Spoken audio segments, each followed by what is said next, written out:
Hey everyone, welcome to the main cut. I am your host Jade, and today we're joined by the amazing Ariana Greene, who is a licensed cosmetologist, editorial stylist, and the creative force behind Ariana's canvas.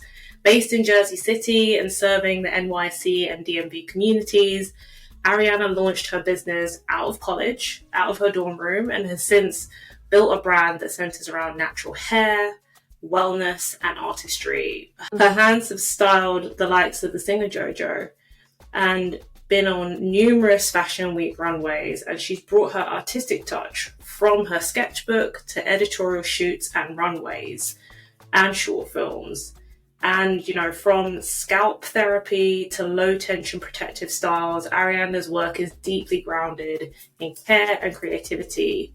She is painting a new picture for what natural hair care can look like when it's grounded, intentional, and powerful. So, Ariana, thank you so much for joining us today. We're really lucky to have your Thank time. you.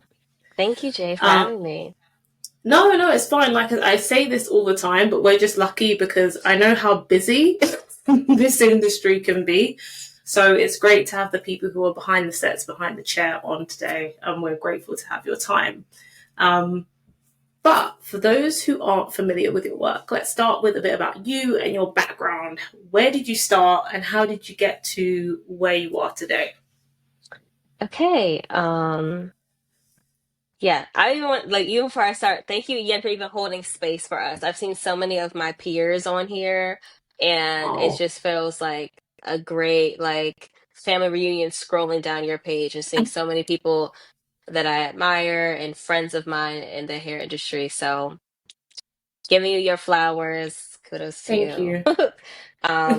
So when it comes to how I started as in childhood, I knew I really liked to draw. I would draw a lot with my grandmother, and then also when my mom was pregnant with me, she would braid hair just as a hobby. And soon as I got to an age where my hands were moving, I learned how to braid on my Barbie dolls and my Bratz doll mannequin heads.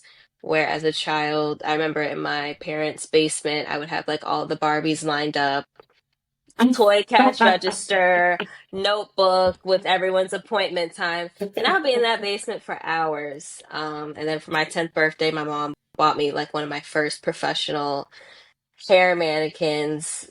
And that really held me over. I would say, like in middle school and high school, I would start doing my own Mm, hair, and especially in preparation for college, I went to Hampton University in 2017 as a HBCU in Virginia. mm. And I was preparing to learn how to do my hair for HBCU campus. I'm like, okay, you know, this is my first time in a new space. I don't know who's going to be Mm. able to book these. I don't know if I'm going to get a hair appointment, so I need to learn how to do my hair. That turned into me styling people in my dorm, styling professors of mine. I was there Nice. to, I was studying marketing, and my goal at that point in my life was when I graduated was to work in corporate beauty. Mm. Work on a marketing team for a hair company. That was my end goal.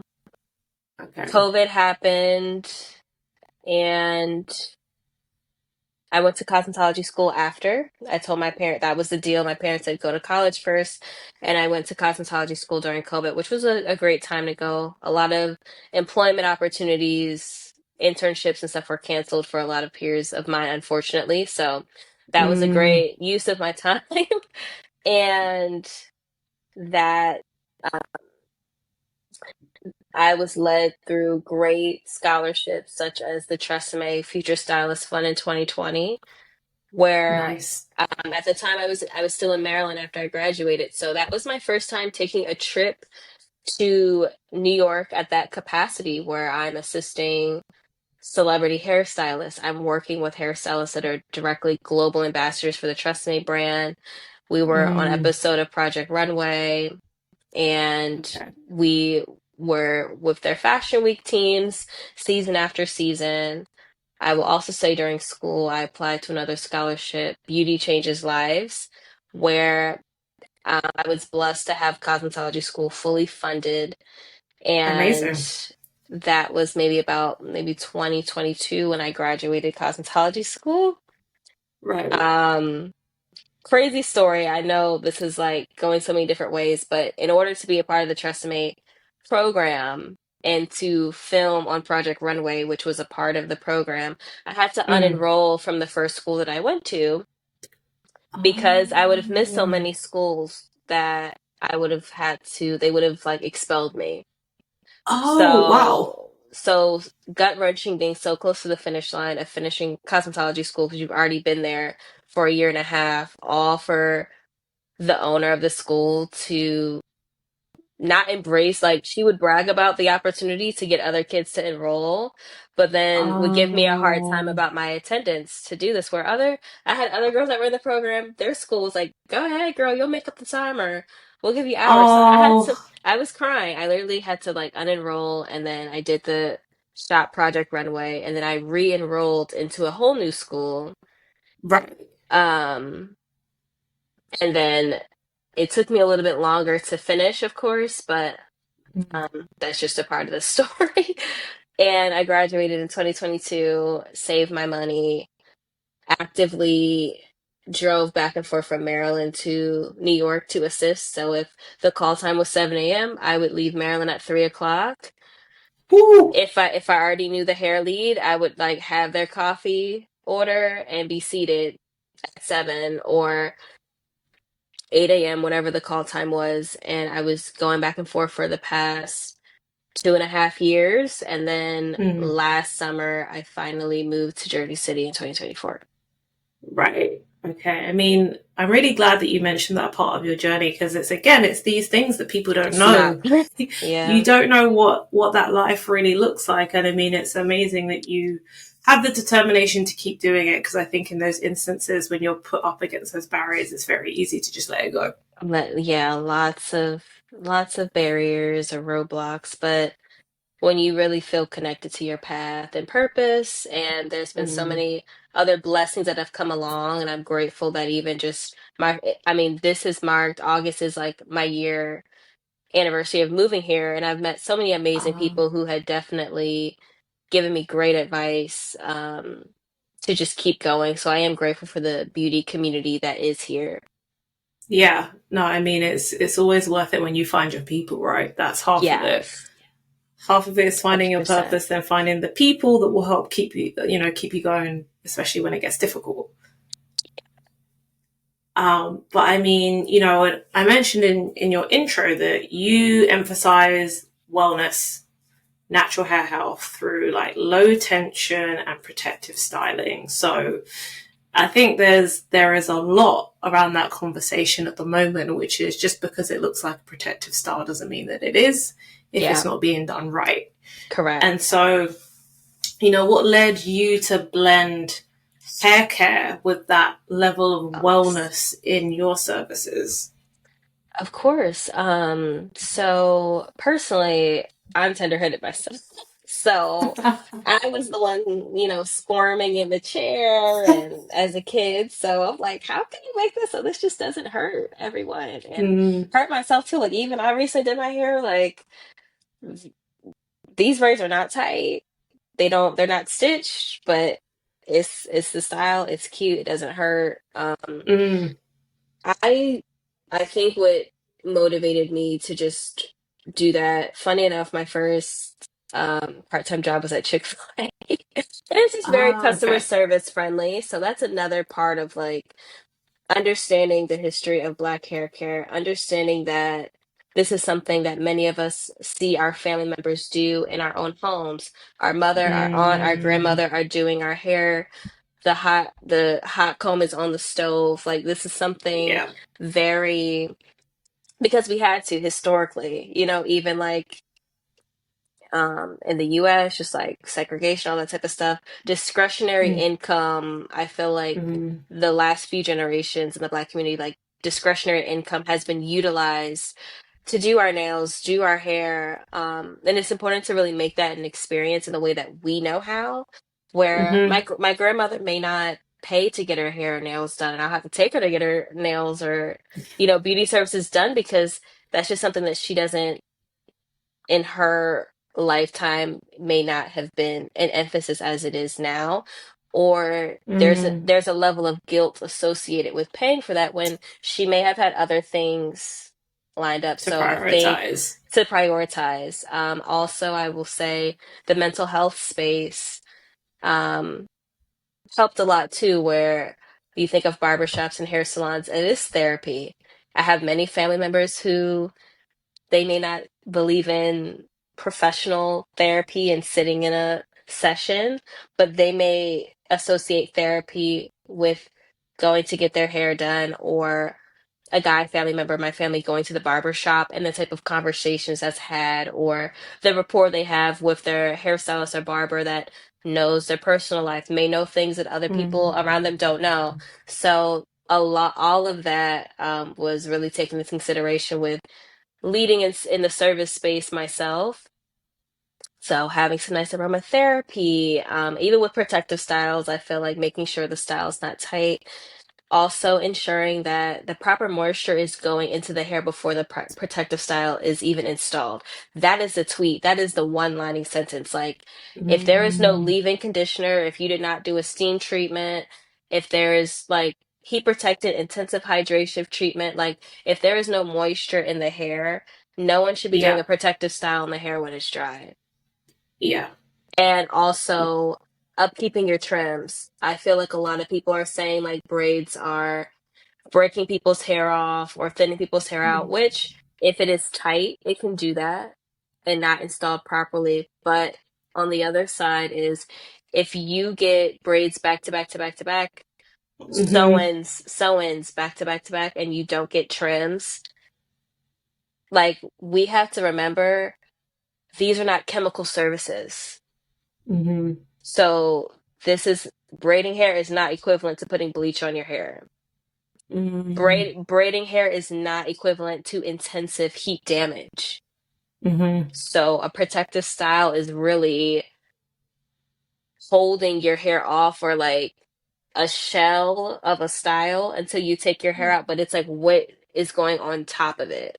So what is Mm-hmm. underneath? Is it hair that hasn't been trimmed in 6 months? Is it Yeah. hair that you know is very heat damaged? Do you have color treated hair? You know, those are the things that I feel like I hope and I wish the conversation gears towards more. Understanding if you're a good contestant for a protective style, or Yeah. speaking with your hairstylist that you consistently see. Um, I'm grateful to have a lot of returning clients where I've had a rapport with them for over 4 years, where we can build out a hair calendar for yourself. So even if you don't go to Mm. somebody else and get a wig install, or go to somebody else and get a color service, it's like we're all on the same page of your hair health from start to finish. I know it's just like going to a primary care doctor, but I'm telling my therapist some things that I found, or um just in the same wheelhouse. Anyone who is involved with you in the wheelhouse of hair and beauty should all kind of be on the same page, to make Yeah. things. um I feel like we see a lot of things in influencer culture of like hair tutorials and products, but it's important. Everyone's hair is case by case. So Yeah. having that dialogue and knowing what really pertains to you and your hair regimen as a client, I feel like it's very important. No, it is. And I think we were having, funnily enough, the podcast episode that I just recorded the other day was about like the difference between the role of influencers and the role of hairstylists, and it's Yep, not that influencers don't have a place. I think their place yep, is very much in pushing for like advocacy and like raising awareness of issues and even sharing their own experiences. But when it comes to getting advice, I do firmly believe people need to be going to a hairstylist that they can trust, yeah, because that stylist can create a custom plan that is for them versus them listening to somebody that has just spoken about their hair from their own personal experience. So their hair could be different to yours for so many different ways, not just not just different in terms of the way that it looks, but it could be different because of their diet. It could be yep, different because of like hormonal differences. It could yeah. be different because Or of medications that they're medication. taking. Yeah. Yeah. Mm-hmm. So 100%. There are so many 100%. reasons, but if you want that advice that's relative to you as a person, the best thing to do is find a great stylist that can give you that advice. So I really, really thoroughly, strongly agree with what you said. And I mean, you've also spoken openly about overcoming things like anxiety and hormonal hair loss and, Yeah. using scalp treatments as therapy. So can you Yeah. share how that personal journey informs how you now support your clients? Yeah, 100%. I remember I was in high school and I was in a very rigorous program, the IB program in high school, which to this day was harder than anything that I did in college. So if Oh, anyone knows what wow. the International Baccalaureate program is, I lost hair. I lost about this much hair. Wow. And I had chronic migraines for about a year. So bad I had to go to the dermatologist and get steroid shots in my scalp to like because Wow. I would scratch my scalp so much that the hair follicles just died. So I had to get shots to like rejuvenate um that area. Yeah. So that I also big chopped and went natural when I was about 12. So Mm, I feel like a lot of the intentionality that I have with like hairstyling and working in this type of career comes from in a way of how while servicing other people on their hair journey and making them feel confident, it inherently has also made me be more confident about my hair and heal a lot of internal insecurities that I had. Even last year, I had locks for about 2 years, just to be like, oh, wow. hey, I want to take more lock clients. How can I relate to my lock clients? I did cut my locks last year, but even in that journey, I've always had a goal. Like any hairstyle that I offer, I would to clients, I would love to at least have tried it myself. So even this, Yeah. the cornrows and the curly stuff the girlie's doing, I said, let me just throw that in my head. Let me just throw that in my head real quick so I can see. I'm like, okay, is this sitting too far back? Does this, I didn't do the designs or nothing, but um, I, to answer your question, those are my direct personal experience, and then also just seeing how Black women are portrayed in the media, and especially about our hair. It's a very Mm, sensitive topic where, like, I mean, if I didn't like how my hair was, I would not go to school some days, and I would just be in bed, depressed, crying all day. So definitely a different woman now, but it took that, I feel like, to build the level of care and intentionality that I have, and mm, I want clients to feel comfortable sitting in my chair and mm. um, really honing in on a safe space. Yeah. And I mean, that's what people want. People want to, especially when people have had bad experiences, they want to go to a space where they feel like that stylist is going to listen to them and they're going to Yeah, try to understand and, help them work through maybe how they're reacting to some of those bad experiences that they've had in the past. I find it's really sad that this happens, but the good stylists end up doing the repair that the bad stylists have done, and yeah. sadly I they mean, end it's up like having to work relationships. through. It's like relationships. Like sometimes we cleaning it up because of somebody else. You know, Yeah, we're taking on baggage that's wasn't that ours. you You didn't know. create. It's Yeah. baggage that you didn't Yeah. create. But I mean, Yeah. you describe your salon as a safe service first environment, and so how have you, bearing all of that in mind, like the experience that you're trying to create and wanting it to reflect that, and for every person that comes in, how did you design the client experience to make sure that it's like relaxing and it's all about transformative hair care? Okay. So in my hair studio that I had in Maryland, I have recently moved to Jersey within the last year, but My Mm. previous space in Maryland, I miss so much. I would have candles, incense, I had a hair steamer, I had a full fridge of refreshments, a work from home Nice. desk for my clients. With the Amazing. client intake form, I would have a questionnaire so it relieves any anxiety and reassurance as well, where they can see the style type, how long it takes, of course, the cost, things that are included in the service, but it also asks them a little bit about their hair. Like, what is your hair density? Do you have Mm. upload any inspo photos? I have a line where it says you got to check this box if you're gonna come in with good energy. It says, will you come with good vibes? Yes or no? Yes or no? And so many people when they come in, they would comment like, "I love how you just had like, are you gonna come in with good good energy?" Because it's important to really set that intention. I Yeah. know, you never know who's gonna walk in your door. You never know if that's something that they really need for that day. You don't know how their Mm. weeks or days, months have been prior. So I think just setting it from the start of like, I intentionally would like you to come in with good energy and I'm going to bring my best Yeah. foot forward. We've already talked about the difficult stuff. So by the time Hmm. that you and I review those notes before they come, Mm. so when you do come, it's like we're just going to do a quick recap on what you've already shared. Let me know if anything has changed. And I Hmm. also, throughout the appointment, I like to do check-ins too and ask them how they feel and make the client feel a part of it as well. Like, hey, do you want more volume in your hair? Do you want less? Like, which side, what works for you? How's your lifestyle? Do you go to the gym a lot? All right. If you do, would you like minimal leave out, or would you like a curly sew in general? Yeah.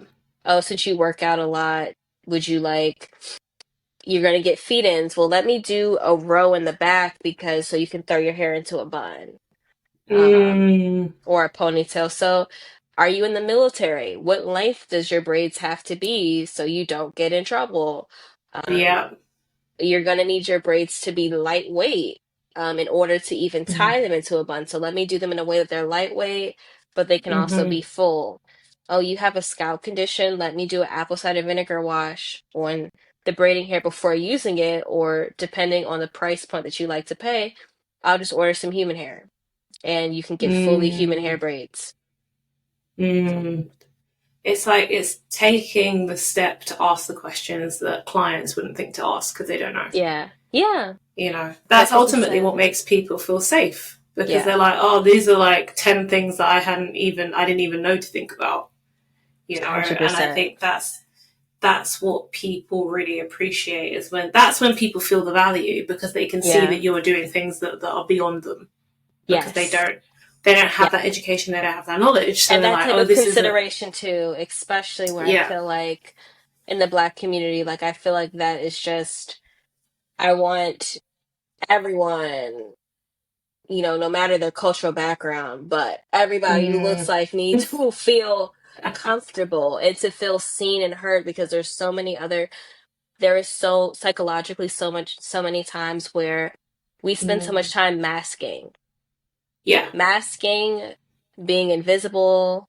Um, on so many different aspects, whether it's work, whether it's, I don't even watch, I don't even really watch dating shows because I'm triggered of how Black women are treated on dating shows. That's a whole nother uh conversation, but just taking all of that yeah. in, it's like I want you to feel fully reassured, present and seen and valued in the experience.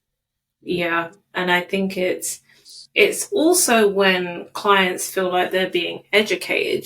Yeah, educated too, yeah. Giving them tips Education. to apply at home too. And I think education is power. I feel like I was booking a service, something more in the wellness space a few weeks ago. And the Mm. person mentioned to me, like I asked, like, hey, uh, do you have some type of like program or like list of information that I can see? And they were just like, no, because why would I tell you how I do my job? And they're like, I know you're a hairstylist. Do you do that? I shared, yeah, my clients know everything I'm doing, they can know the products that I'm using. Like that Mm. doesn't bother me because they'll be educated to know while they're at home, hey, I know not to put oil on my hair if it's dry already. I know to mist my Mm. scalp with something first, or the Mm. steam from the shower, some type of Mm. moisture that's already on my head, that's when I can put oil Mm. on. Or if I have a certain hair texture, I don't even need the oil at all. I could use a leave-in mist or a spray, Yeah. So I feel like knowledge is power where, I mean, AI is not going to take a lot of service providing jobs. So it's like we don't have to No. be afraid of someone, knowledge is power. It's very important to educate your clients. Yeah, I mean 100%. And I mean I think there's there's helping people to recognize the value of you as a stylist, which is you can educate them and help them to come up with a regimen that Hmm. stops them from causing any damage to their hair in between Yep. appointments. Hmm. And I think that's also the power, right? Because what you don't want is you don't want clients to be taking your work backwards, Yep. even not even intentionally, accidentally, because they don't know any better. Exactly. Because then you're just Accidentally. gonna Yep. have to work twice as hard when they come back. The next time. Yep. a hundred You know, percent. it's not worth it. And I mean, going to the work that you do. So you'll travel to New York to not only do work with your clients, but working in editorial, film, commercial shoots. So how do you balance traveling as like a hairstylist that's on these different work gigs, and also running your brand, and That then having is clients? that is the question of the year. Because today is, I have to remember what day, today is Wednesday. I Yeah. have I have a photo shoot Thursday and Friday that I'm on the hair team of in New York. I have Wow. clients in Maryland on Saturday. I have Wow. a wedding in New Jersey on Sunday, and then a photo shoot in Maryland on Monday. Wow. Okay. That's a packed diary. And it's just like I know that am a neurospicy girly, and this is the point where you got to look in the mirror, and I'm just like, I think the thing for me is like this has been going on for so long because it just always Mm. seems to work out. Like it always, the procrastination, I wouldn't even say the procrastination. The doing everything all at once has been going on for so long. It's a reality for Mm-hmm. a lot of beauty professionals, but I appreciate your question because it's so reassuring because I needs to be a change in some structure. I even have Mm. clients in from back home that offer like if you need a virtual assistant, like I'll help out. Like I know. so I'm trying to find balance now. That's the goal. The goal for August is to find balance in all of it. I will say in New York, I'm part-time with clients, but I am more on set. So Right. in New York, it's more like 80% on set, 20% like do and goes and clients. Maryland will Right. be like 95% taking clients. So Okay. that's one thing I really don't have an answer for because this week is a prime example of Ariana, what's going on? But I think that's also, again, it's good for people to hear that that's kind of the reality of Yeah, what the job looks like, is that yeah, you have to work your way up to that balance. You don't just walk yeah, into it. I yeah. think there's a really big misconception that people have of once you work for yourself, you automatically have balance. But the reality is that balance has to be earned. Yeah, And it often takes a lot of a you lot have of to work pre-planning. hard before you can work smart. Yeah. Yeah, you're right. Like Yeah. even there's and it kind of creates I feel like an illusion. I feel like it's one thing that people may see on your Instagram and then not know Hmm. what your internal life is. Like there's um, Beauty Launchpad announced their 30 for 30 a few months ago, and I was lucky to be Oh, like a um, recipient of that award that they had. And amazing. I literally have the boxes in my closet that I need to.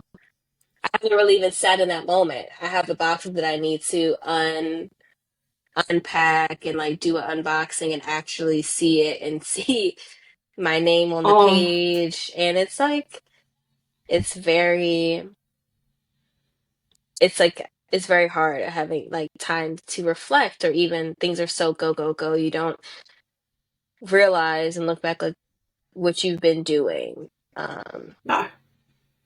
and what what the goal is. So it's a lot navigating going to the gym, Yep. platonic friendships, um, Yep. all those family, all those things are very hard to navigate in the midst of when your schedule is like that. 100%. And again, it's good for people to know what the reality of that looks like, because again, it looks very glamorous. I mean, in some ways, Yeah, being in set on sets is glamorous because you get to meet amazing people that are super yeah, creative, doing all these wonderful projects. But then when you're waking up at 3 a.m. and getting back at 9 p.m., that's less yeah, glamorous. yeah, yep, And yep, having to look after yourself and try and be present for other people at the same time. It's not easy. yep, So what I always appreciate about these conversations is when people come in and they tell the truth, because it can look one way yeah, externally and be very, very different when you're on the inside. yep. And I feel like I was just having a conversation with a hair friend of mine before even get hopping on this meeting today, and it's just like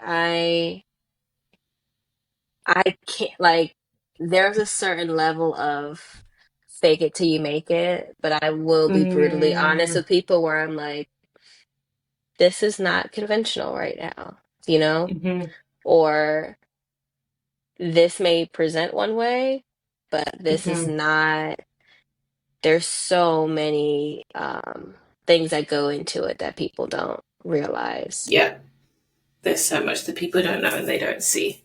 Yeah. Um, and we And I appreciate haven't that even scratched the you. surface. Like I'm literally like 25 years old. Like I haven't Yeah, even I there's. I applaud all of the pioneers, all of my mentors, all of my hair friends, everybody that you posted on this page. Like, I'm literally still in my baby stylist era. And I see the see the lie. No, So, there's a lot that goes into it, a lot that people don't see, they don't know, but the most important thing to remember is that it takes time to get to that place where you have balance. yeah. And it's okay. It's okay that it takes time. I mean, you know, um, you've like you said, we said earlier, you focused on hair and wellness. The two things are Yeah. interlinked, they're interconnected, they will never be separated. But given the hair space is so huge, there are so many different avenues that you can go down. Do you have any aspirations to do other things? You know, like a product line, or teach workshops, or expand into like creative direction roles? Is there anything else that you really want to do? 100%.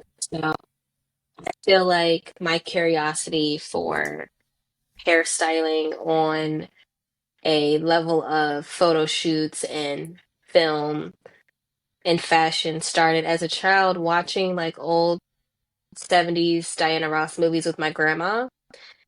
Even The Um, Wiz, even seeing The Wiz, and I'm like, who was the wardrobe? Who is the makeup? And who was the hair on this? And how can I get that job? How can I get a job like that? So definitely I would love to work on like a TV show or movie at some point. Love to have my own mhm. products. I am working on that. I've been working on it for some time because Amazing. um things with social media seem like so like microwavable. You can just put it in and put it out, but Hmm. you gotta wait for that trademark. You gotta protect that name. So there's Hmm. some products that I hope to start launching this year. And yeah, one of them I'm working I love to sketch, and a lot of my editorial stuff I would draw them out first. So I'm working on a Amazing. coloring book, waiting for the name to get trademarked. But Amazing. a great friend of mine from high school who made my first logo when I was in college, she co-illustrated with me. So like if you go on my hair page, this is a Oh, piece of work that is already on my page. I Um love that. so like this is the first product that I want to launch because it's like, Okay. okay, no one's this is just seems like very like Oh, I harmless. love that. This is just a coloring book. So like this is just a mock-up of it Yeah. that I'm waiting for. So waiting for the name to get trademarked. Hopefully that'll be this year. Um, I'm working on some products, but I have to go back to my cosmetic chemist and just Mm, reevaluate probably what products that can be something further down the line. And additionally, I would love to work in education as well. okay. With my background in marketing, I tell people all the time, like 19-year-old me would have thought that I would, like 19-year-old me wanted to be someone working in marketing on the social media team, planning Mm, the photo shoot from start to finish for a hair company. mm-hmm. Um, the state of that industry, corporate beauty, the state of, as you were talking about in a previous podcast, you mentioned influencers and hairstylists.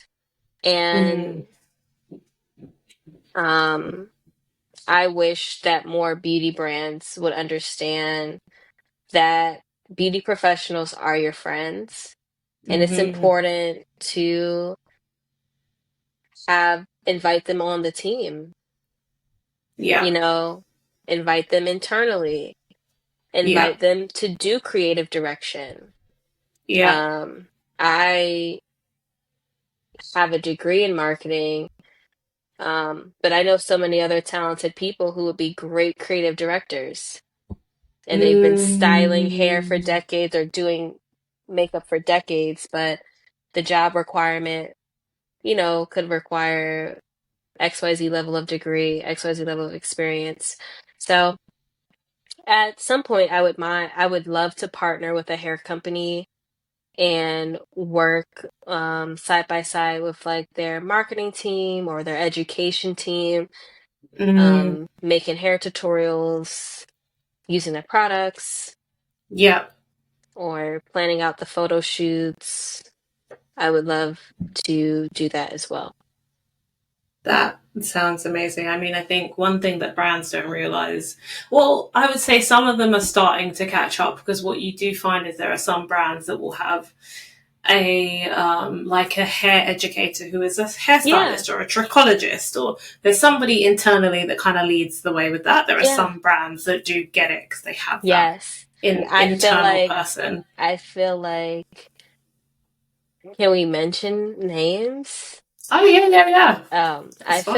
I feel like Sacred and Fenty Beauty do a great Mm, job at that. mm, There are other brands that will not be named that you see how influencers are using a product, and then mm, months later everyone's having different results and drastic mm, results, and they're talking about hair loss or my scalp's irritated or my hair is coming out in clumps, and it's like, mm, well, the budget also should go towards having educators that are making the content to show people how to use it, not someone who they could wash their hair with Dawn dish soap and it still look good. Mm. Um, or even like if there was a company that had a commercial and the hair didn't straighten correctly. And it's like if you had someone that had textured hair Mhm. internally work on your team, that wouldn't have been approved. Mm. That wouldn't have been approved, and that would have ended up saving your company money, or, if they faced any backlash, it would have prevented all of that. Yeah, yeah. It makes a huge difference when brands take the time to really make sure that they're incorporating the right people in their teams. And hairstylists for hair brands is a no-brainer. They should be a part of their internal dialogue. They should be there. They should be in the product testing. They should be in like the content or the education side. They should be a part of the marketing because they speak to consumers every day. They know what they're looking for.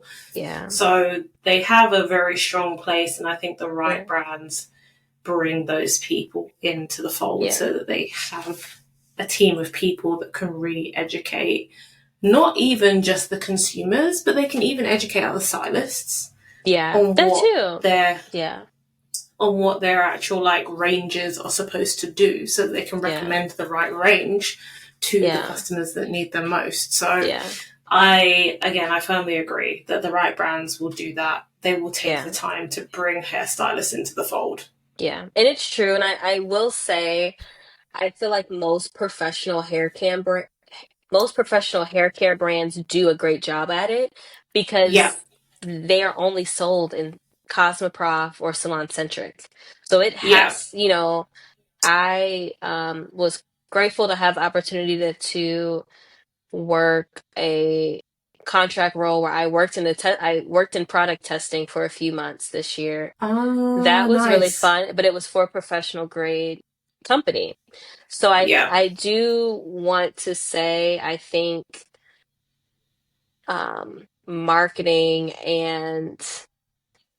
marketing can be different based on if it's a professional grade salon Mm-hmm. product or Yeah. if it's something that is more a product that you may see in the beauty supply store or Ulta or Sephora, which they do Mm-hmm. still have professional grade products, but some products are maybe marketed more consumer friendly.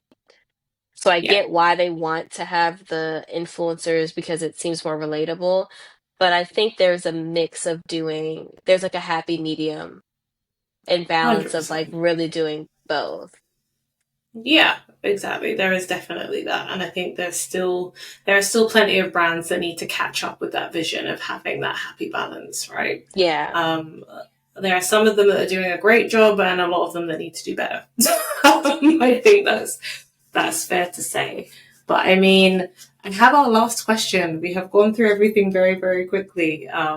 It's almost been an hour, but I mean, we're super interested in knowing more about your journey and what's next for you. So, are there any upcoming projects or collaborations, campaigns that you're excited to share that you've been a part of or that are coming up? Um, I'm excited for New York Fashion Week. Ah, I'm okay. excited for some personal photo shoots that I have planned for my personal brand. Nice. Um, I'm excited for that. As far as freelancing, that type of work is like very day to day, week to week. Like Mm, Monday, you could say like, okay, I may just take some clients this week, and then by the end of the week, you're working every day. You're working every day, and you're doing all the things. So I'm excited for what's in store. I do have a project that I'm very passionate about right now, and I feel will be extremely impactful to the hair space and just working some logistics out. mm, Um, but I will be excited to share once it's like finalized and everything, and definitely will um, loop you into with like the final product. yeah. But something it really ties into this whole conversation that we had today. It'll be it'll be a true, like, very refreshing rebalance. I feel, everything going well, God willingly. Yeah. Okay, no, I love that. And I mean, for everybody who's listening, we will have links to Ariana's socials and her website so you can keep an eye on the work that she's doing and keep up to date with, any of the new stuff that's coming that can't be spoken about yet. So bear that in mind that, you can hear more from her when you follow her. But I mean, that all sounds amazing. Can't wait to see and hear of all of the things that you do next, especially when things are super busy. It sounds like there's a lot going on anyway. But yeah, thank you so much, Ariane, for your time. Yes, Jade. Thank you. No, it's been so Thoroughly lovely enjoyed just it. to. Thank you for even finding me and just, presenting this just amazing opportunity and sharing space with me during this time. Like I said, the pleasure is mine. I'm really, yeah, it's been really lovely having you for you to share like your experiences, your knowledge, because there are so many people that otherwise just wouldn't know. So thank you Yep, and I'm so, still so learning and I'm much. still growing. So the goal is just to always be a student to the craft and Yes. constantly involve and keep community first as well. Yep. Move in community. 100%. That's what we want. And that's what, part of this podcast and this community is. It's how can we bring people together that can learn from people who have been there, done it, worn the t-shirt in ways that, other people that are listening may not have. So thank you for sharing all that you shared. Also, a big thank you to everybody who's listened from the beginning to the end. If you jumped in part way in between, we're very grateful to everybody who's in our community. If anything that we've said today has resonated with you, please share, comment. The more people that know that our podcast exists, the more people that we can help. And that's always the aim. So again, Ariana, thank you so much for your time. Thank you to our community. And we will see you guys on the next episode. Thank you so much, Jade. Hope you have a nice week.